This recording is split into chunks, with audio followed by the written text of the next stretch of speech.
Hello, I'm Clark Farley. And I'm Denise Fazaro. Welcome to our 20-minute real estate briefing. We are live every Wednesday night at 5:30.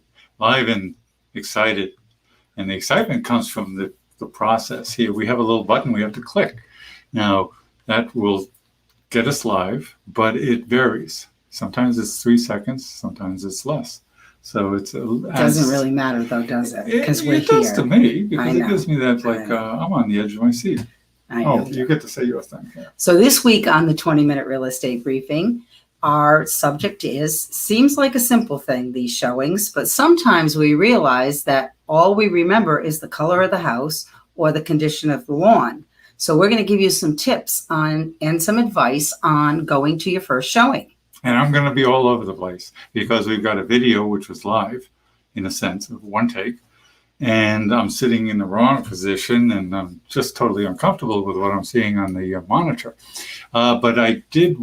Do you have to say your I do. Tactics? Okay. I do. So we are live from Randall Realtors in Westerly, Rhode Island, where we invite you to spend a little time as we share our insights and experiences, tips and tactics acquired over quite a few years. Our goal, help you become a better buyer and a skilled seller.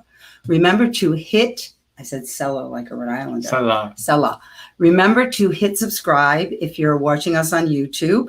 Like us on Facebook and check us out on Instagram and Twitter. And on Instagram, we're in South County, are we? So if you happen to know a little bit about the South County area, you might want to check it out, see if you can guess where we are. Yeah, that's true. So now it's your turn. Now I get to talk about why I'm so uncomfortable tonight. We've been doing it for 6 months and somehow it's a little bit more tonight. We started out originally, for whatever reason, I think I'll blame Denise, deciding rather than do a video like a lot of people do, we would do this thing live, and we have been doing it live. Then we have the idea of let's do videos to add to what you'll see tonight. You'll see a video of Denise showing us a house. And the idea was, let's do that live too. And live in this context means one take. We just started, clicked, and walked through, just sort of like what we do here. Yeah, so if you got a bad camera angle on me, I don't know about it yet because we didn't watch it either. And to further my discomfort, you'll see when we do we'll bring up the video that we'll all be watching together. And then sometimes I'll have to shift to the side or to the left. So bear with me because I'm like totally out of my comfort zone. So let me stop this first. Now, do you want to start or do you want to do an intro on the house itself? Well, this is a house that I have for sale in Westerly. And it's a ranch. It's 3 bedrooms, 3 baths, and I've had quite a few showings on it. So there are some things that I do and make sure that any buyer that comes into the house as the selling agent, that they see everything that's there. But we're going through it with you as if you were buying the house. So as if we were the buyer's agent, and we're giving you some advice on what things to look for when you're in a house for sale. Yeah, and actually, besides what you like. That's the thing and I was the cameraman on this one, so I got to watch. And there was a couple of things that Denise had mentioned that I kind of liked, which, we all have a different style, and I won't go down that path about different styles. We have a discussion going on with that. But it will be, I'll be following along with the camera, and it's what you as a buyer would see with the commentary on top of it, which we don't always do when we show houses. Mm-hmm. Sometimes I'll, for instance, usually surpass on standing in the middle of a place with counters and sinks and refrigerators and then say, isn't this a great kitchen?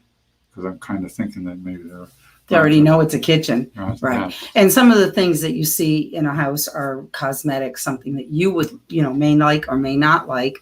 And what we would like you to see when you look at the house are the things that you may have to deal with later. Okay. And what you'll see, too bad we didn't have quicker feedback. I'm going to pull up the video, and this is the background previously on 20-minute briefing. And you'll see us in the corner. We may voice over, we may stop it if there's something. Oh, by the way, we haven't looked at the video since we took it. I said that. Did you? I did. Oh, okay. So much how much I listen. He's not paying attention to me, Not at all. obviously. Clearly. But if you have any questions about what I've said in the video or what we are talking about, put them in the comment box down here and we will address them. If you're on YouTube or Facebook and we don't see your comments, we will address them at another time, or you can email us or text us and we'll get you some answers. Okay? Well, let's join Denise already in progress. Hi, come on in. I'm going to show you some of the things you should be looking for as a buyer when you're buying a house. What do you think the volume's coming through? Obviously, you don't have to tell you this is the kitchen, but in the kitchen, you should be looking under the sink. Actually, in the bathrooms too. Let us know You out wanna there check, if the this volume's coming kitchen has a through. lot of stuff under the sink, so there's a good likelihood that there's no leak and everything looks pretty clean, but you want to check to see if there's leaks under the sinks in all of the rooms that have sinks. You also don't hesitate to open up cupboards because you'll find things in the cupboards that maybe you would like to have in your house. Drawers too. Sometimes they have built-in things in the drawers like a cutlery tray or something like that. Here So comes the don't part I like. forget to check behind doors because sometimes closets hide behind doors, like this pantry. Oh, I didn't do the same. So you also want to look at the ceilings and in every room you go and see if there's discoloration, some signs of some type of repair, or just some signs that there might have been a leak in the roof that you should be asking about or might be in the disclosures. Okay. I'm just doing this for practice sake. I wanted to stop it in case you had any questions. You've got the comment box there. I wanted to see what happened when I pushed that button and we could talk over the scene that you're seeing out there. Let's rejoin video. So because I don't like to do basements last, let's go to the basement and we'll check that out.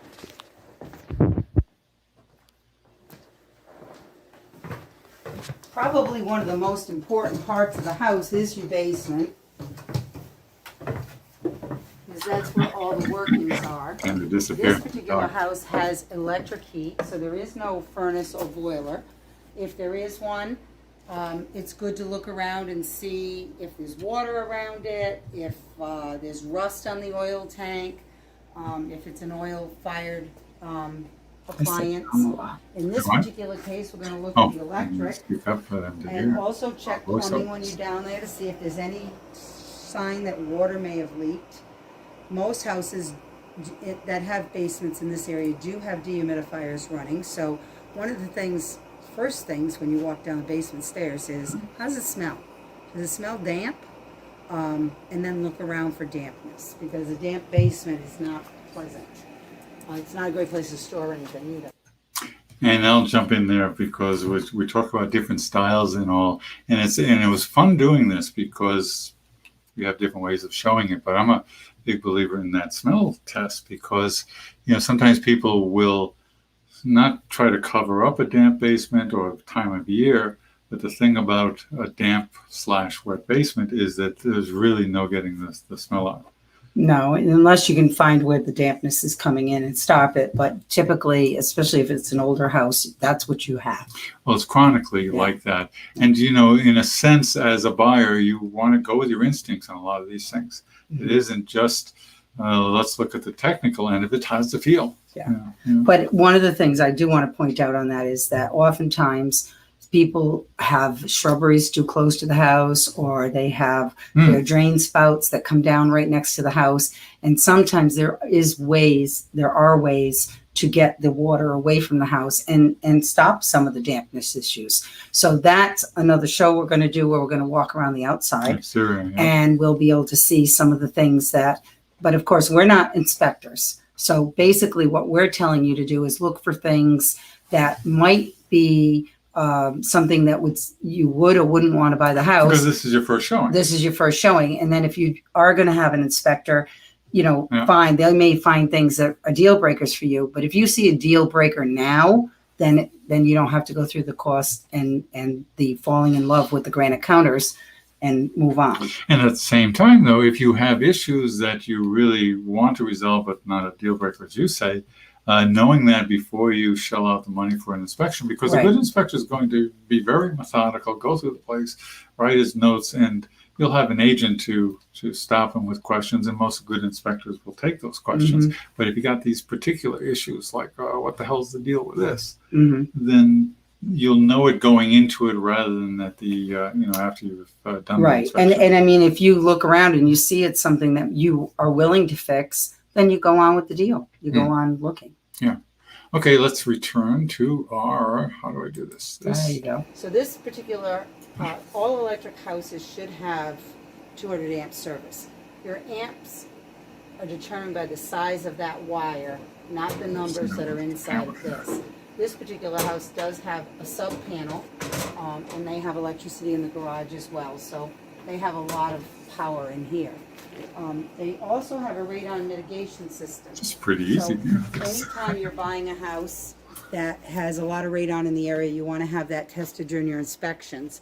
This house already has one, so it is a monitored system. You keep an eye on this, and you make sure that it doesn't go above the level it's supposed to, and you'll be safe from radon gas. And they're One relatively. thing I never understand is why contractors and houses built from the 1990s on don't put doors here. You definitely want to have a door here, in my opinion. It is raining outside right now, so you can see up in the corner, there's a little bit of moisture coming in. That moisture could make its way down to the basement. This doesn't look like it has, but it's possible. Also for security and for heat loss, and finally to keep rodents out, because they can get into these little cracks. So in my opinion, you should have a door here, but a lot of these basements don't. This particular house also has insulation on the walls in the basement. This is unusual. It's a good idea, and especially if you don't have damp walls, this works really well. If you did have damp walls, this would start to get moldy and smell, so you can really tell in this basement that it's a very dry basement. Hot water heater, you want to check the age. If it's a lot of plumbers write the age that they installed it right on it. This one doesn't have it, but it does look new. These pipes are very important on a hot water heater, that they extend down towards the ground, so if there's a problem, the water goes down on the ground and doesn't come spraying out all over the basement. Another good sign of not having a lot of dampness is if you have a lot of fabric. Oh. That was overkill. So, I was being an inspector there. and I, for one, was thinking about my favorite joke observation is, and I'm glad Denise did the sequence. If you're a new buyer, you'll end up in a basement after you've toured the house, talking about the house. It's Not one me. of those. Not me. I Well, always if you take go to my the basement people in the first- basement. I don't like the basement. It's the last thing they remember. A wise thing, because for whatever reason, usually it's a sequential. You go in the main living area, bedrooms, and then you end up in the basement. But then you've seen the house, so now you're just talking about the house up there. And I always laugh at that, not at the people, because Yeah. I know you don't want me to be mean to buyers.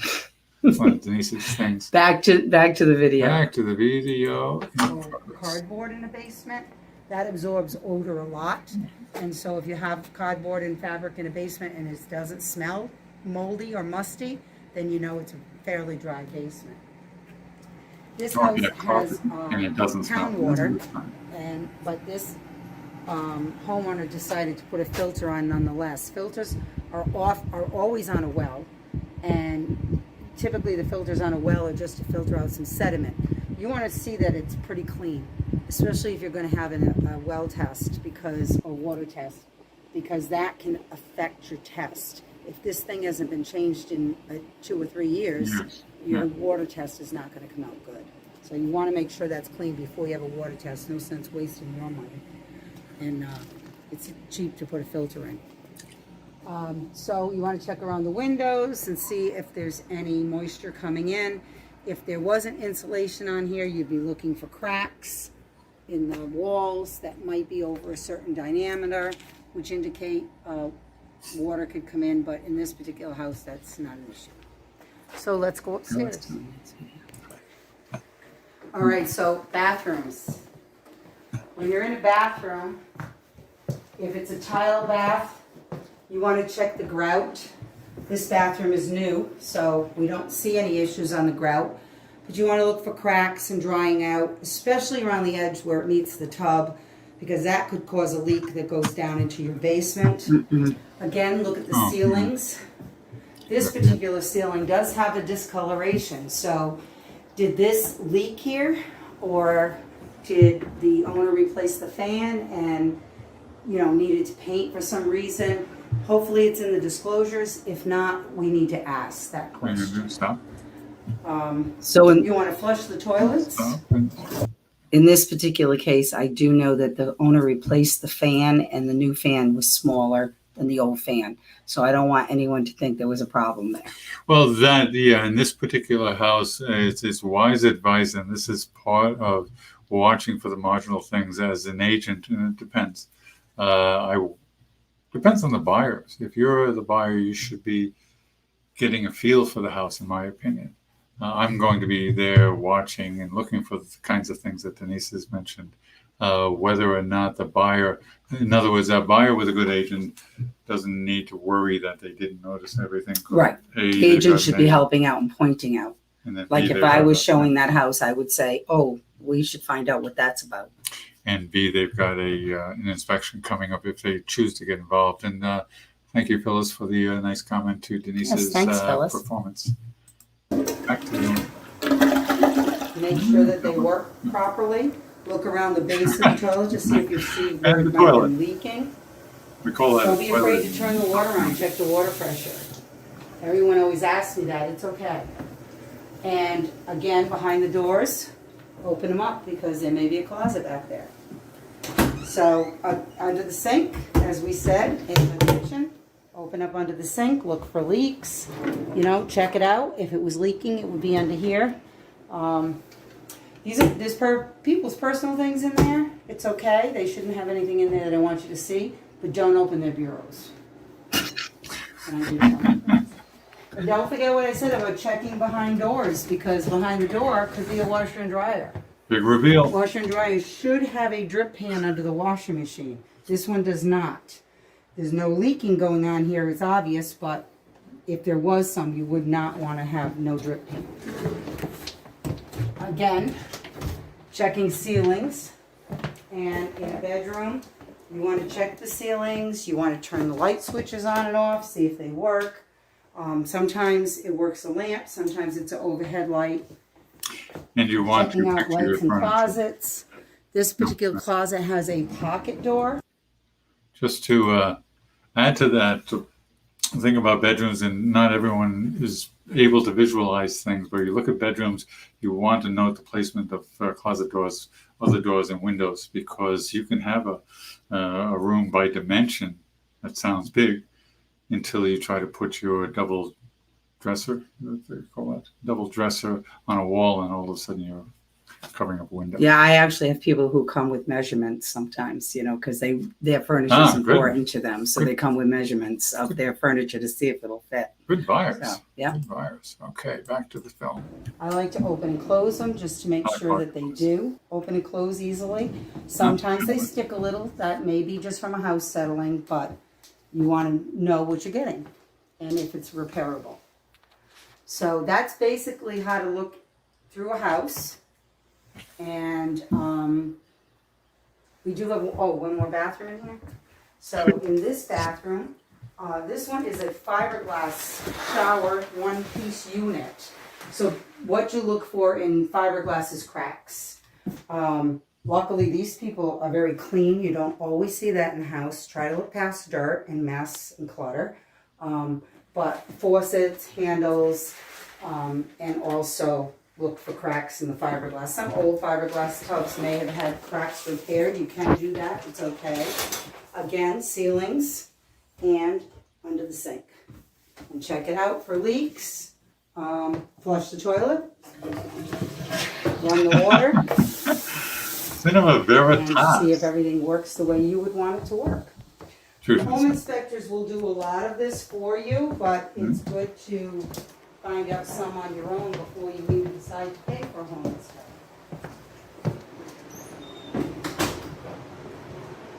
And if Phyllis is still watching, notice I'm not bobbing like some of the people we see in live webcams. I think we can stop No. because we're going to Later do the we'll outside. and outdoors. we'll do I want outside. you to say, Ooh, 20 minutes. Okay, yeah. let's stop and come back on camera. That was fun. That was fun. I hope you guys enjoyed it too. And if you have any questions about showings, please put it in the comments section, email us, text us, check us out on YouTube and Facebook, and subscribe on YouTube and like us on Facebook. Please share us. Please share us. And I'm begging. No, I'm not begging. And give us some other topics that you might be interested in seeing. Yeah, do all of those things. And if you liked or didn't like us doing a video in a video, please let us know that too. Yeah, it's too bad because I kind of like it. I thought it was fun. I think we'll do it again. Programming notes. We'll be getting a guest. Actually, we're going to start doing guests more and even some more of these videos, but we have a guest from a branch office of Randall Realtors that looks like it's going to be a fun interview there. That'll be in a couple of weeks. We'll let you know ahead of time. Right. And I guess that's where we say so long. And we will see you next week at 5:30. Bye. Bye.